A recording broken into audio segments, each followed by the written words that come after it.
Ya aku pimpin dalam doa, yang lain juga boleh ikut doa. Amin. Amin. Tuhan Yesus, Tuhan dapatkan kami malam ini. Tuhan dalam pembacaan Alkitab kami benar-benar mau mendapatkan diri-Mu. Bukan hanya sekedar doktrin maupun teori, tetapi bahwa kami benar-benar mengalami diri-Mu.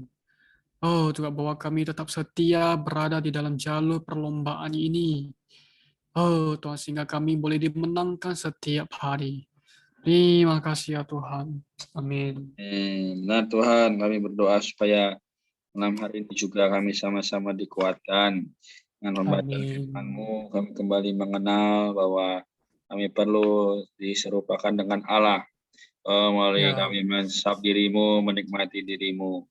Tuhan amin. Yesus, jagalah teman-teman kami yang juga belum bisa bergabung, supaya mereka dalam setiap kondisi apapun, Tuhan rahmati. Terima kasih Amin. Tuhan. Amin. Ya, Tuhan terima kasih. Semalam ini kembali mengumpulkan kami Tuhan. Tuhan dapatkan bacaan Alkitab kami malam hari ini. Mendapatkan istirahat kami di sini. Tuhan membuka hati kami, karena kami Tuhan. Sehingga firman-Mu boleh menerangi kami, jadikan kekuatan kami, bahkan boleh menjadi pengalaman bagi kami. Terima kasih Tuhan. Amin. Amin.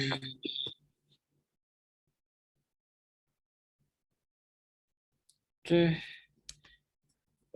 kita melanjutkan ya 1 Korintus pasal 9. Kita baca satu pasal ini sampai habis ya. 1 Korintus pasal 9 ini masih berkaitan dengan menanggulangi makanan yang dipersembahkan kepada berhala ya. Kemarin kita sudah bahas mengenai makanan yang tidak seharusnya. Jadi makanan itu ya sebenarnya nggak terhitung apa-apa. Tidak membawa kita lebih dekat kepada Allah.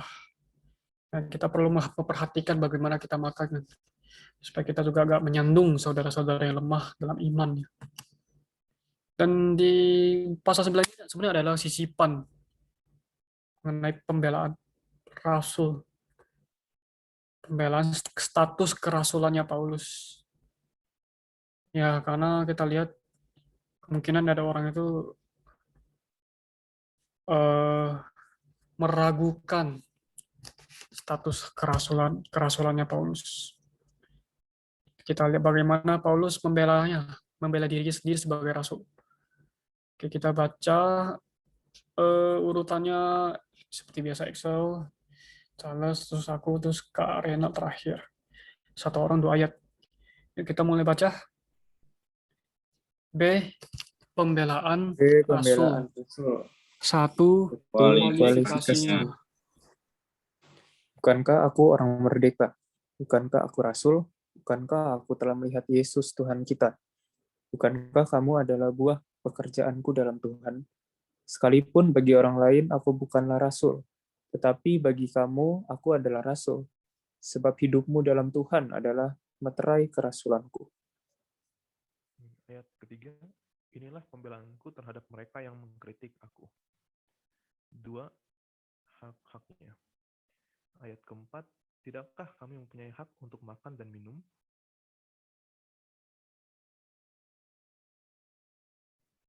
Tidakkah kami mempunyai hak untuk membawa seorang istri yang seiman dalam perjalanan kami seperti yang dilakukan rasul-rasul lain dan saudara-saudara Tuhan dan Kefas? Atau hanya aku dan Barnabas sajakah yang tidak mempunyai hak untuk dibebaskan dari pekerjaan tangan? Amin. Ayat 7, siapakah yang pernah turut dalam peperangan atas biayanya sendiri? Siapakah yang menanami kebun anggur tanpa menuakan buahnya? Atau siapakah yang menggembalakan kawanan domba tanpa minum susu domba itu?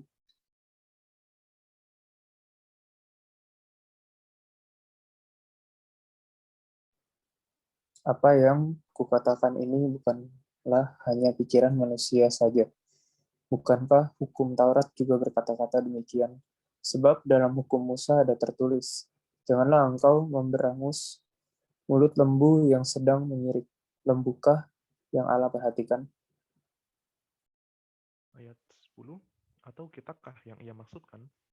Ya, untuk kitalah hal ini ditulis, yaitu orang yang membajak tanah harus membajak dalam pengharapan, dan orang yang mengirik harus mengirik dalam pengharapan untuk memperoleh bagiannya. Ayat 11, jadi jika kami telah menaburkan benih rohani bagi kamu, berlebihankah kalau kami menuai hasil duniawi dari kamu? Kalau orang lain mempunyai hak untuk mengharapkan hal itu dari kamu, bukankah kami mempunyai hak yang lebih besar? Tetapi kami tidak mempergunakan hak itu. Sebaliknya kami menanggung segala sesuatu, supaya jangan kami menimbulkan rintangan bagi pemberitaan Injil Kristus. Tidak tahukah kamu bahwa mereka yang melayani dalam tempat kudus mendapat penghidupannya dari tempat kudus itu, dan bahwa mereka yang melayani mezbah mendapat bagian dari mezbah itu. Amin. Tuhan. Kemudian demikian pula Tuhan telah menetapkan bahwa mereka yang memberitakan Injil harus hidup dari pemberitaan Injil itu. Tapi aku tidak pernah menggunakan satu pun dari hak-hak itu. Aku tidak menulis semuanya itu, supaya aku pun diperlakukan juga demikian. Sebab lebih baik aku mati daripada berbuat seperti itu. Sungguh kemegahanku tidak dapat ditiadakan siapapun juga. 3. Kesetiaannya.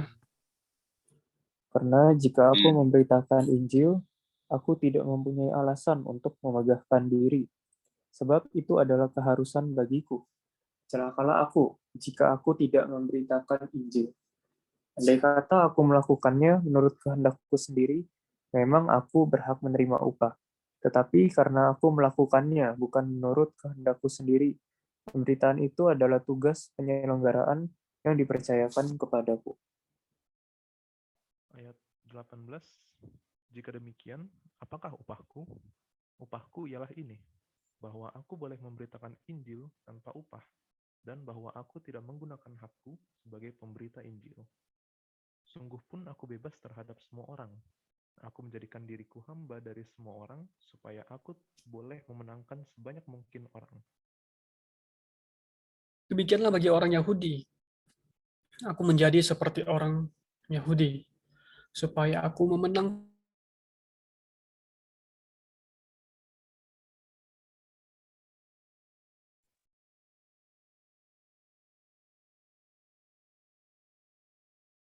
mereka yang hidup di bawah hukum Taurat. Bagi orang-orang yang tidak hidup di bawah hukum Taurat, aku menjadi seperti orang yang tidak hidup di bawah hukum Taurat. Sekalipun aku tidak hidup di luar hukum Allah. Karena itu, aku hidup di bawah hukum Kristus, supaya aku dapat memenangkan mereka yang tidak hidup di bawah hukum Taurat. Bagi orang-orang yang lemah, aku menjadi seperti orang yang lemah, supaya aku dapat memenangkan mereka yang lemah. Bagi semua orang, aku telah menjadi segala-galanya, supaya aku sedapat mungkin menyelamatkan beberapa orang dari antara mereka. Semuanya ini aku lakukan karena Injil, supaya aku mendapat bagian di dalamnya. 4. Usahanya. Tidak tahukah kamu bahwa dalam gelanggang pertandingan, semua peserta turut berlari, tetapi hanya satu orang saja yang mendapat hadiah? Karena itu, larilah sedemikian rupa sehingga kamu memperolehnya. Tiap-tiap orang yang turut mengambil bagian dalam pertandingan menguasai dirinya dalam segala hal. Mereka berbuat demikian untuk memperoleh mahkota yang fana, tetapi kita untuk memperoleh mahkota yang abadi. Ayat 26, sebab itu aku tidak berlari tanpa tujuan, dan aku bukan petinju yang sembarangan saja memukul. Tetapi aku melatih tubuhku dan menguasainya, supaya sesudah memberitakan Injil kepada orang lain, jangan aku sendiri ditolak. Amin. Amin. Pembacaan kita selesai sampai di sini ya. Ada yang mau sharing mengenai porsi bacaan hari ini, pembelaan Paulus?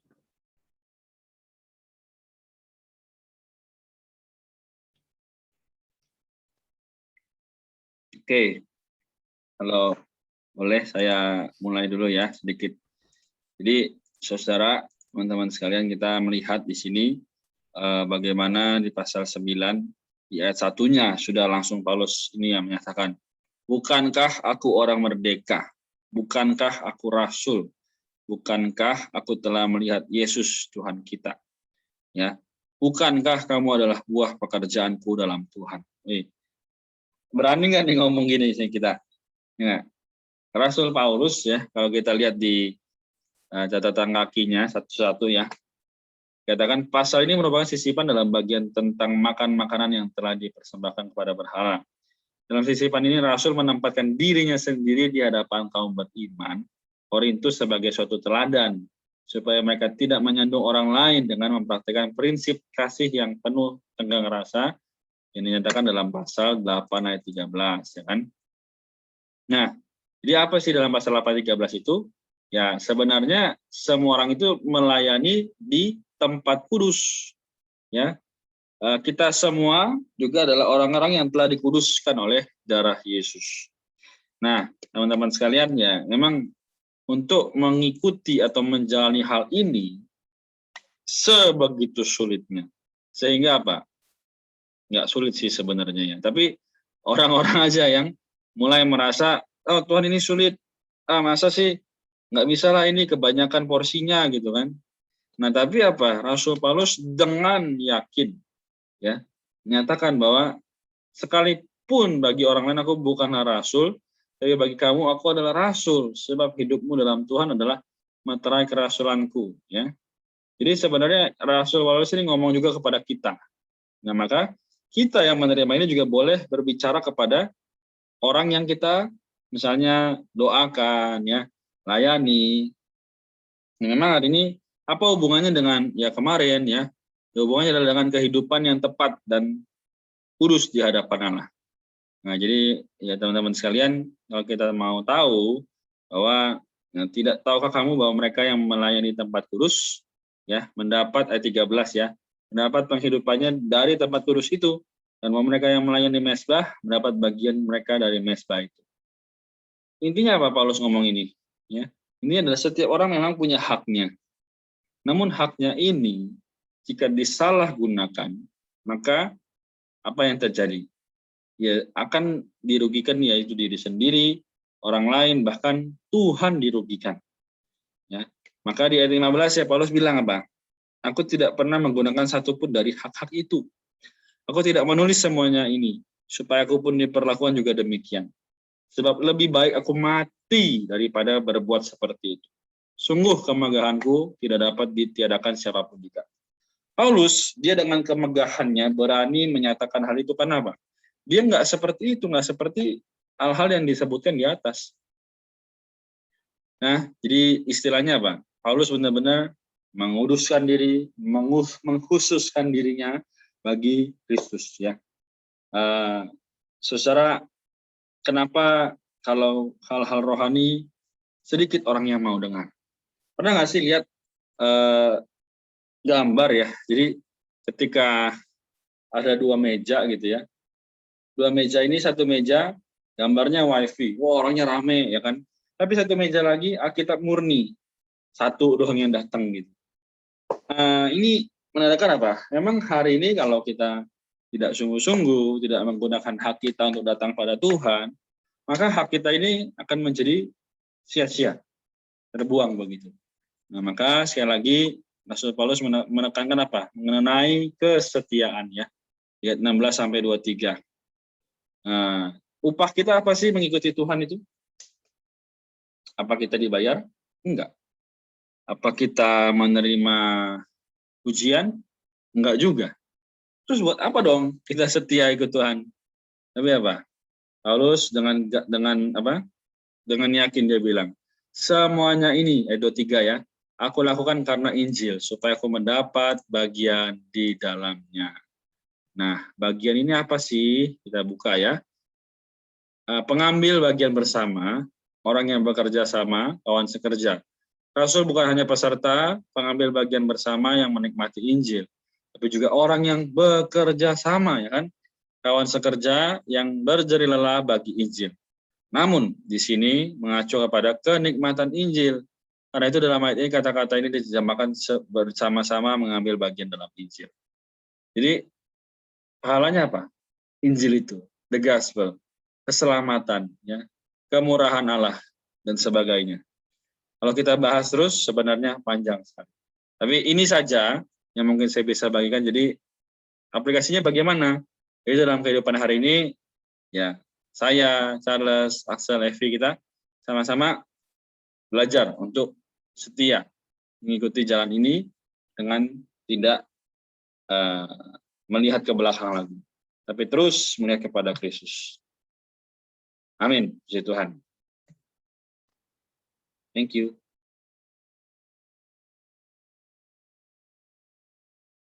Oke, ada yang mau lagi sharing? Thank you, Kak Renot.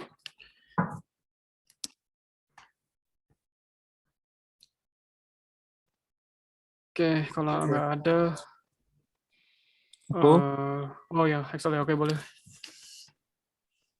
nah aku menikmati di ayat 24.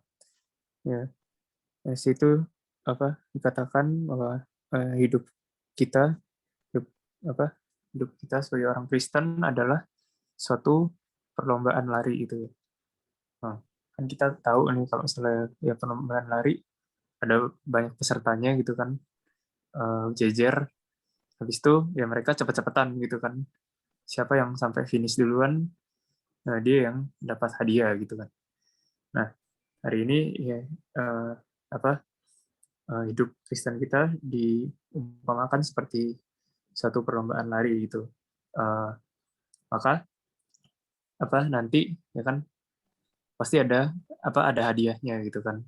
Nah, di sini hadiahnya adalah ya itu kalau misalnya pemenang akan mendapat pahala itu ya ya bentar kok lupa. Oh ya, kerajaan 1000 tahun ya. Amin. Ya, hari ini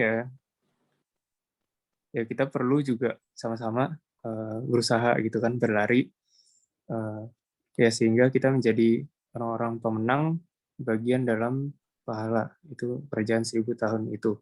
Jangan sampai ya kita melalui disiplinan gitu ya. Ya ini juga kembali mengingatkan aku perlu tetap setia dalam ya mencari Tuhan gitu kan. Ya terus sehingga ya Tuhan bisa mengubah aku ya sehingga ya kita juga bisa matang dalam hayat itu. Amin. Amin. Amin, thank you. So, bagaimana dengan Charles? Ada? Ya, boleh Kak sharing ayat. Oh ya. Saya mau sharing ayat aja, ayat yang itu ada di ayat 23, di ayat 23. Tadi sebenarnya sudah dijelaskan juga ya sebelumnya. Tapi ya tidak apa-apa ya. Dibilang di sini, saya baca ulang lagi. Semuanya ini aku lakukan karena Injil, supaya aku mendapat bagian di dalamnya. Yang berkesan bagi saya itu tadi pas bacanya itu ngehnya di kata karena gitu ya.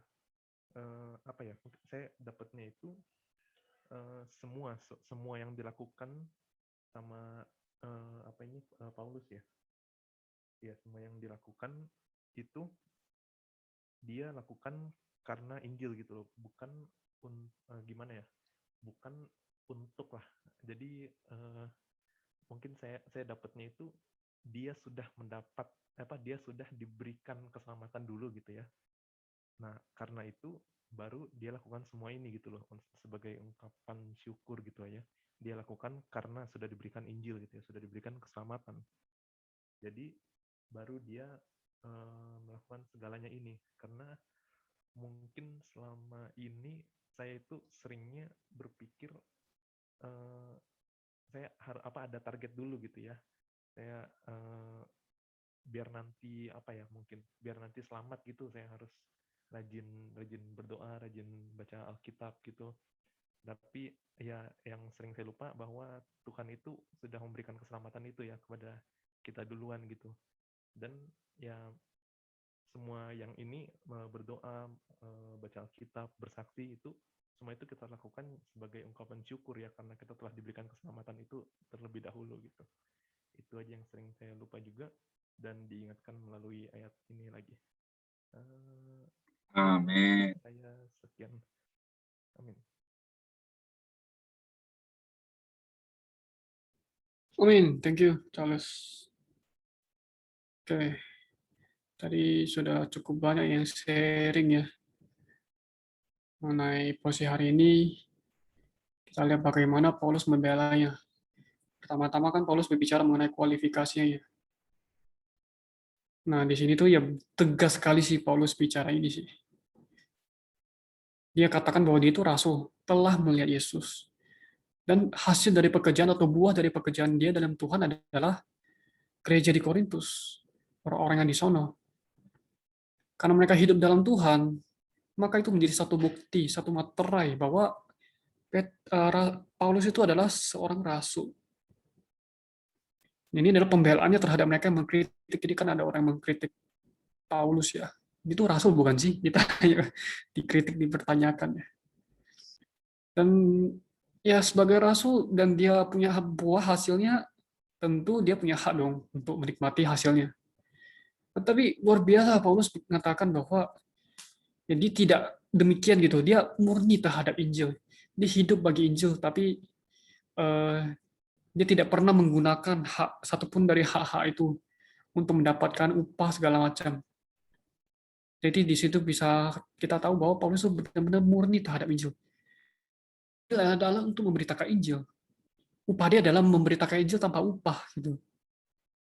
Karena hari ini banyak orang memberitakan Injil karena upah. Karena ingin kaya, ingin ingin mengisi perutnya lebih makmur lah, hidup untuk perut, untuk makan, minum. Tapi Paulus nggak demikian gitu. Ya dia tidak mempergunakan hak itu. Dia tidak mengharapkan apa yang lain, hak yang lain dari mereka gitu. Sebenarnya dia punya hak. Tapi di sini kita tahu bahwa dia benar-benar murni. Terhadap Injil, ya dia beritakan bukan untuk mencari upah. Itu. Nah, di sini kita lihat bagaimana betapa dia setia dalam memberitakan Injil. Dan ini adalah keharusan bagi dia. Ini itu ditekan untuk memberitakan Injil. Ini sebagai satu tugas penyelenggaraannya yang dipercayakan kepada dia. Dia kayak pengurus rumah tangga, dia harus ngurus gitu. Itu tanggung jawab dia. Di sini kita melihat bahwa ya tadi sudah jelas ya tadi kata Karena juga Charles juga sempat singgung tadi mengenai kesetiaannya. Semua itu dia lakukan gitu. Nah, cara dia lakukan ini ada di ayat 19, 20, 21 ya. Dia itu fleksibel sih. Terhadap orang Yahudi dia menjadi orang Yahudi. Terhadap orang tidak hidup di bawah hukum Taurat dia menjadi orang seperti tidak hidup di bawah hukum Taurat. Nah, itu bicara lagi itu nyambung ke ayat pasal sebelumnya sih. Mengenai cara makan, cara minum. Ya, Paulus demi untuk mendapatkan mereka, untuk mendapatkan hati mereka. Ya, Paulus menjadi sama seperti mereka. Dari cara makan, ya ada istiadat, menjadi sama seperti mereka bukan untuk ya upah atau segala macam, tapi untuk memenangkan mereka supaya mereka boleh menjadi buah bagi Paulus gitu. Mereka boleh hidup dalam Tuhan. Paulus boleh memberitakan Injil, boleh sepenuhnya mendapatkan mereka. Ya, bagi orang lemah dia menjadi seperti orang lemah. Supaya dia dapat memenangkan mereka lemah. Nah, tadi sudah jelas ya, supaya mereka itu dapat, Paulus lakukan ini supaya dia mendapat bagian dalam Injil. Dia nggak hanya peserta, tapi pengambil bagian. Dia itu, kalau di sini catatan kakinya dibilang, itu bekerja sama kawan sekerja yang berjeri lelah bagi Injil. Ya, kita lihat dalam memberitakan Injil bagaimana usahanya. Ya, itu seperti orang yang berlari seperti tadi kata Axel itu. Ya, seperti satu yang ngotot berlari seperti satu orang saja mendapatkan itu. untuk memperoleh mahkota yang tidak fana, yang abadi. Artinya apa yang dia lakukan ini bukan sembarangan, bukan tanpa arah, tanpa tujuan, tetapi ada arah, ada tujuannya. Dan dia pun melatih tubuhnya untuk menguasainya supaya apa yang dia beritakan itu nggak ditolak orang. Nggak cuma sekedar memberitakan, oh ya ditolak nggak apa-apa. Tapi dia benar-benar berusaha gitu. Sampai dia benar-benar mencapai sasaran, mencapai target, sampai dia benar-benar mendapatkan orang itu. Inilah usaha Paulus dalam memberitakan Injil untuk mendapatkan pahala mahkota. Jadi di satu sisi kita sudah menerima keselamatan dengan cuma-cuma. Itu adalah bukan usaha kita, tapi adalah kasih karunia dari Tuhan. Tetapi terhadap pahala, itu perlu usaha. Perlu kita kejar, berlari, sampai kita benar-benar mendapatkan pahala. Ya, tadi kata Axel juga benar gitu, pahala kerajaan 1000 tahun. Supaya kita tidak masuk ke dalam pendisiplinan. Semua itu perlu usaha kita. Memang kita sudah menerima keselamatan. Tapi nggak cukup hanya keselamatan, tapi perlu berusaha mendapatkan pahala. Keselamatan nggak perlu usaha, tapi pahala perlu usaha. Oleh karena itu, mari kita tetap berusaha dalam jalur perlombaan ini. Berlari dengan kencang, bukan tanpa arah, bukan tanpa tujuan, sampai kita benar-benar mendapatkan mahkota. Menjadi raja memerintah. Amin. Aku sampai sini. Share screen-nya. Mungkin kita bisa tutup dalam doa ya, setelah itu kita foto ya. Amin. Oke. Mulai aku doa dulu ya, yang lain bisa ikut ya. Amin. Tuhan Yesus, dapatkan kami tetap tulus dan setia dalam memberitakan Injil. Semua ini kami lakukan bukan untuk diri kami sendiri, tetapi adalah untuk Dikau, supaya kami juga boleh berbagian di dalam Injil. Bahwa kami tetap setia dalam jalur perlombaan ini, sampai kami benar-benar mendapatkan pahala. Tuhan kuatkan kami, bangkitkan kami, tetap setia dalam jalur perlombaan ini. Terima kasih ya Tuhan. Amin. Amin. Tuhan, kami berdoa malam hari ini bersama-sama. Kami tahu kami terbatas, kami juga tidak mampu, tapi kami bawa diri kami Tuhan di tengah begitu banyak pencobaan, pandemi, ataupun kesibukan yang membawa kami juga haus. Tuhan, biarlah kami sebagai orang-orang muda diberkati melalui firman-Mu. Tuhan, rahmati juga supaya melalui hari-hari ke depan, kami boleh semakin giat memberitakan Injil. Oh, di mana hari ini Tuhan membutuhkan diri kami juga membutuhkan diri Tuhan. Tuhan, sertailah juga mungkin ada tugas akhir, tugas juga ujian dan sebagainya. Oh, Tuhan besertalah dengan kami.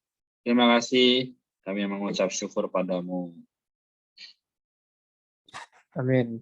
Ya, terima kasih Tuhan atas firman malam hari ini, Tuhan, atas teladan Rasul Paulus, bagaimana dia walaupun sudah mendapatkan banyak orang, dan dia tetap tidak bermegah, melainkan dia murni untuk memberitakan Injil.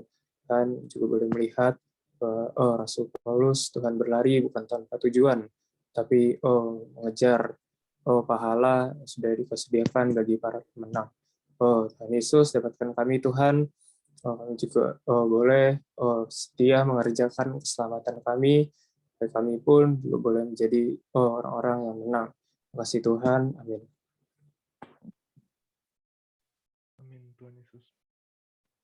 Amin, ya Tuhan juga, ya Tuhan, tidak bosan-bosannya Tuhan kami ingin meminta pertolongan-Mu ya Tuhan, untuk terus mengingatkan kami ya Tuhan, bahwa tidak ada di dunia ini yang dapat memuaskan kami ya Tuhan, kecuali Engkau ya Tuhan. Karena itu ya Tuhan, kami juga meminta pertolongan-Mu ya Tuhan, ingatkanlah kami terus untuk selalu bersandar kepada Engkau ya Tuhan, bukan kepada hal lainnya ya Tuhan. Ingatkanlah kami bahwa kami sudah diberikan Alkitab ini ya Tuhan, biarlah kami semakin rajin bacanya ya Tuhan. Mungkin ada saat-saat di mana kami juga merasa lelah ya Tuhan. Ingatkanlah kami ya Tuhan dengan tujuan akhir kami ya Tuhan, yaitu untuk menjadi satu dengan Engkau lagi ya Tuhan. Biarlah itu menjadi penyemangat hidup kami ya Tuhan, dan akhirnya kami kembali lagi kepada Engkau ya Tuhan, kembali kepada jalan yang benar. Amin. Amin.